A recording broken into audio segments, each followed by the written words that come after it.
Greetings to my global network of friends, fans, and followers. Me love you guys. Jah know me love you to the bone. Without you guys, there will be no me. Because your presence is the driving force behind whatever I'm doing here. So let me formally welcome you guys to the final and the most captivating part of my story. As a brief introduction for those who are not familiar with the story, the narrative is about the life and times of the legendary Cardinal Rex Lawson, how his music career commenced, and the events that led to his untimely death in Oronigbe, my place of origin. You see, take a moment to listen attentively because the details shared herein are not found in any published book anywhere.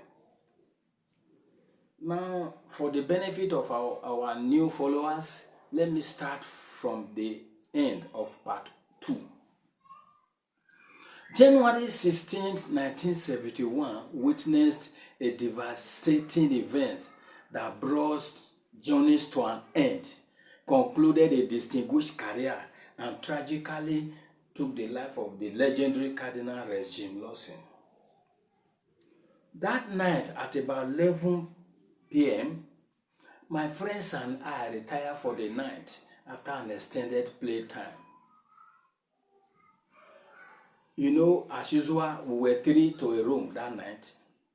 And shortly after midnight, I was alerted by a loud noise of a vehicle braking suddenly 3 times, with the sound echoing through the quiet neighborhood.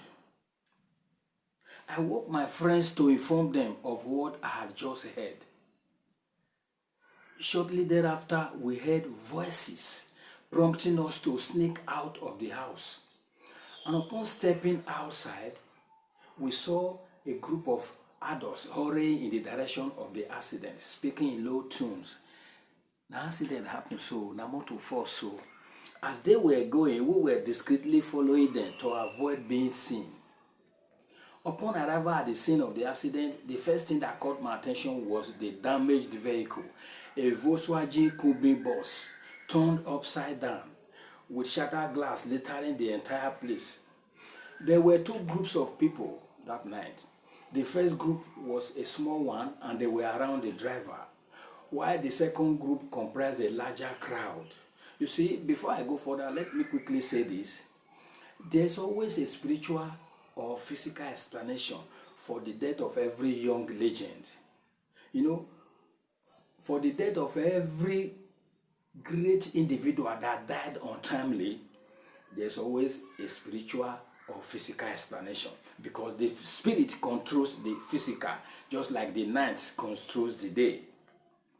Now, in this case, let me provide the physical explanation for why that accident occurred. In those days, the sole route from Agbo to Warri via Oronigbe was a tiny old road.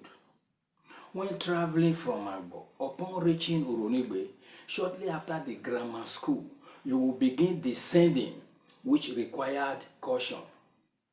Specifically, as you descended, there was a sharp C-shaped bend where the driver lost control.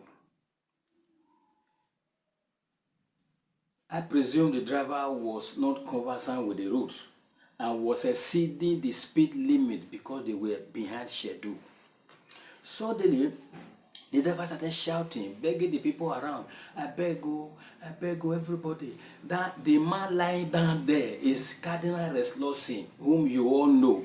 Please, I beg of you, make una not let that man die. If that man die, I am finished. Make sure una do anything to make sure that man live.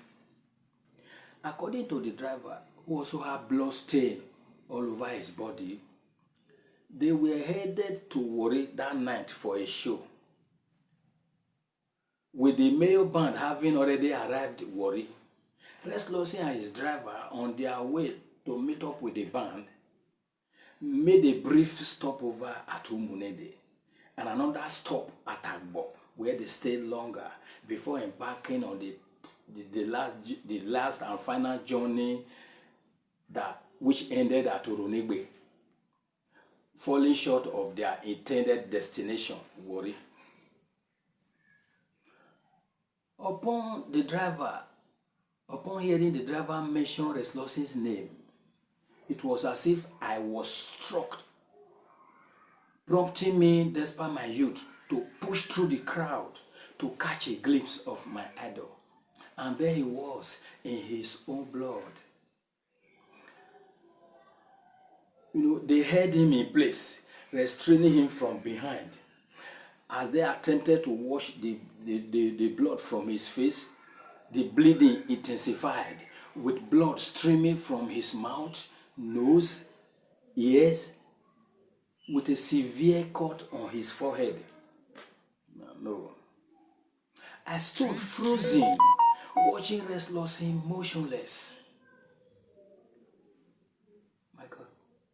I stood frozen, watching Rex Lawson motionless, with blood emanating each time he labored to breathe.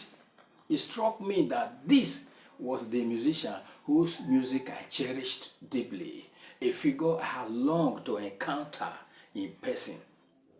And now he was in my hometown in a critical condition, battling with death. I left the scene that night crying bitterly and couldn't wait to see him being rushed to a cool hospital, as I instinctively knew, despite my youth, that the situation was bleak. The following year, January 1972, the Mayor Dance Band came to my hometown, Oronigbe, to perform. Upon reaching the scene of the accident, they poured some libation. They made some sacrifice. Poured some drink everywhere before moving to the venue of the show. At about 4:30, when they usually have free gate, that when we kids enter free, I entered, and there I cried again. Why? Because Rex Lawson microphone was conspicuously vacant, and his trumpet meticulously hung on the microphone. His white handkerchief was used to cover the microphone because of dew. My people, I cry like I never cried before. Please share this story for those who are not privileged to see it like this. Please share it, let everybody know. Rex Lawson is a figure that must not be forgotten. I know it's for the legends, not for the Idomi generation, but let us share it. Please share it. Do well to share it. Let people get to know what happened to that great man. Thank you very much. I love you guys.